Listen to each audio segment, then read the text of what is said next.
BA semester 6 education paper third A. Paper का title है शैक्षिक नेतृत्व में पर्यवेक्षण। इसका पार्ट 2 बना रहे हैं। पार्ट 2 में 32 से लेकर 54 सीरियल नंबर तक एमसीक्यू यहाँ पे लिए हैं। क्वेश्चन नंबर 32 है, शिक्षा पर्यवेक्षण के लिए उपयुक्त स्तर क्या है?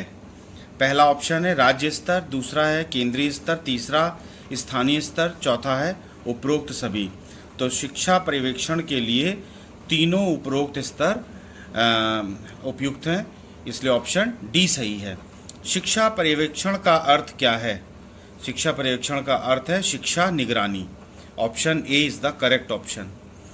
शिक्षा पर्यवेक्षण का क्या मुख्य उद्देश्य है? शिक्षा पर्यवेक्षण का मुख्य उद्देश्य शिक्षा में सुधार है। Option B is the correct option. शिक्षा पर्यवेक्षण में कौन सा स्तर सबसे निचला होता है? पहला ऑप्शन है समीक्षा, दूसरा सुपरविजन, तीसरा निगरानी, चौथा स्वीकृति। इसका सही आंसर है निगरानी। Option C is the correct. Question number 36, वैज्ञानिक पर्यवेक्षण के बारे में किस विद्वान ने सर्वप्रथम बताया? इसका सही आंसर है डी अय्यर ने। कोविड-19 टीकाकरण का प्रमाण पत्र प्राप्त कर सकते हैं आरोग्य सेतु पर, डिजी लॉकर पर, कोविड पोर्टल पर। इसका सही आंसर है उपरोक्त सभी पर। पर्यवेक्षण उत्तम शिक्षा अधिगम की स्थिति को विकसित करने की सहायक प्रक्रिया है। ये परिभाषा किसने प्रस्तुत की है? ये परिभाषा विल्स किम्बल की है, इसलिए ऑप्शन सी सही है। क्वेश्चन नंबर 39 है, शैक्षिक योजना के घटक निम्नलिखित में से कौन से हैं? शैक्षिक लक्ष्य, शैक्षिक नीति, शैक्षिक उद्देश्य। सही आंसर है उपरोक्त तीनों। क्वेश्चन नंबर 40 है, नियोजन चरण के दौरान निम्नलिखित में से कौन से कार्य किए जाते हैं?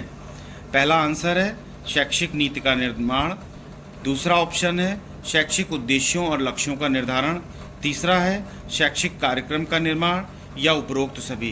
तो इसका आंसर है उपरोक्त सभी। Option D is the correct option. Question number 41, शैक्षिक योजना के चरण निम्नलिखित में से कौन से हैं? मूल्यांकन चरण, नियोजन चरण, कार्यान्वयन चरण। आंसर डी इसका सही है, उपरोक्त सभी हैं। क्वेश्चन नंबर 42, कार्यान्वयन चरण के समय निम्नलिखित में से कौन से कार्य किए जाते हैं? पहला है शैक्षिक संसाधनों का प्रावधान करना, दूसरा शैक्षिक गतिविधियों का संचालन करना, तीसरा शैक्षिक कार्यक्रम को लागू करना, चौथा उपरोक्त तीनों। तो इसका कार्यान्वयन चरण के समय में निम्नलिखित में से कौन से कार्य किए जाते हैं? तो उपरोक्त तीनों कार्य किए जाते हैं। शैक्षिक संसाधनों का प्रावधान करना भी किया जाता है, शैक्षिक गतिविधियों का संचालन करना भी किया जाता है, और शैक्षिक कार्यक्रम को लागू करना ये भी किया जाता है। क्वेश्चन नंबर 43, शैक्षिक नियोजन के उद्देश्यों की संपूर्ति हेतु नीचे दिए गए किन तत्वों का सहारा लिया जाता है?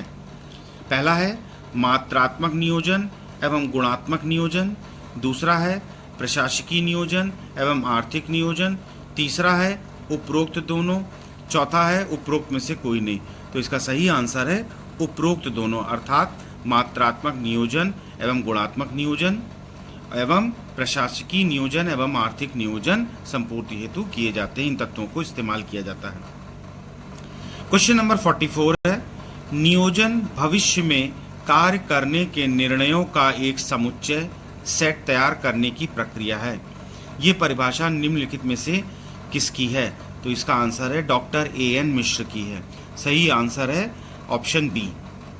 क्वेश्चन नंबर 45 है, शैक्षिक निर्णय लेने के लिए सही साधन निम्न में से कौन हैं? केवल अनुभव, दूसरा है केवल सूचना, तीसरा है अनुभव और सूचना दोनों, और अनुभव एवं मतदान दोनों। इसका सही आंसर है अनुभव और सूचना दोनों। Option C is the correct option. Question number 46 है, शैक्षिक निर्णय में योजना बनाने के लिए सही स्तर कौन सा है? पहला है चिकित्सात्मक स्तर, दूसरा है नैतिक स्तर, तीसरा है अभ्यस्त स्तर, और चौथा है उपरोक्त में से कोई नहीं। इसका सही आंसर है बी नैतिक स्तर। क्वेश्चन नंबर 47 है, शैक्षिक प्रशासन में एक प्रभावी नेता को किन कौशलों की आवश्यकता होती है? इसका सही आंसर है निर्णय लेने के कौशल, संचार कौशल, समस्या समाधान कौशल। सभी विकल्प सही हैं। इसमें निर्णय लेने के कौशल, option A is the correct option. शिक्षा योजना का मुख्य उद्देश्य क्या है? शिक्षा योजना का मुख्य उद्देश्य ए समृद्धि और विकास की कमी, बी सिर्फ अच्छे अंक प्राप्त करना, सी शिक्षा क्षेत्र में विभिन्न स्तरों पर सुगमता, और डी है शिक्षा क्षेत्र में समर्थन प्रदान करना। इसका सही आंसर है सी। क्वेश्चन नंबर 49, शैक्षिक योजना के लिए आवश्यक दस्तावेज निम्न में से कौन से हैं? शैक्षिक नीति पहला आंसर है, दूसरा है शैक्षिक उद्देश्य, तीसरा है शैक्षिक लक्ष्य और चौथा है उपरोक्त तीनों।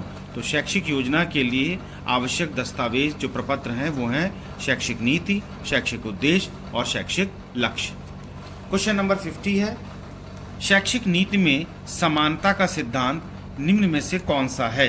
पहला है समान अवसर, दूसरा है विभाजन, तीसरा विकास, चौथा इनमें से कोई नहीं।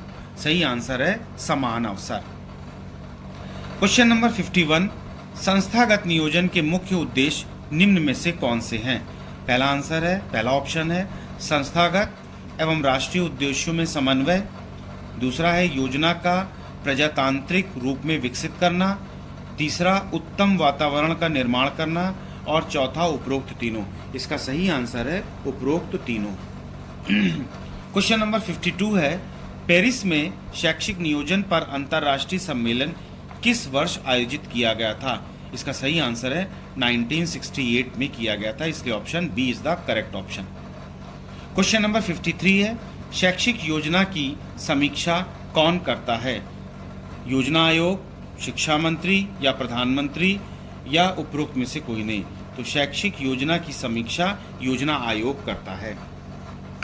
क्वेश्चन नंबर 54, शैक्षिक विकास और नियोजन के सिद्धांत तथा विधियां सर्वप्रथम किस देश में विकसित हुई? इसका सही आंसर है शैक्षिक विकास और नियोजन के सिद्धांत तथा विधियां सर्वप्रथम सोवियत संघ में विकसित हुई, इसलिए इस प्रश्न का डी उत्तर सही है। इस प्रकार बीए 6 सेमेस्टर पेपर 3rd ए जो ऑप्शनल पेपर है, किसी का 3rd ए होगा, किसी का 3rd बी होगा, उसके पार्ट 2 में हमने 32 से 54 तक क्वेश्चन MCQ बनाए हैं। आगामी परीक्षाओं के लिए ये सभी प्रश्न बहुत इंपॉर्टेंट है, इसको तैयार करिए, ध्यान से पढ़िए। Please subscribe the channel and press the bell icon. Thank you.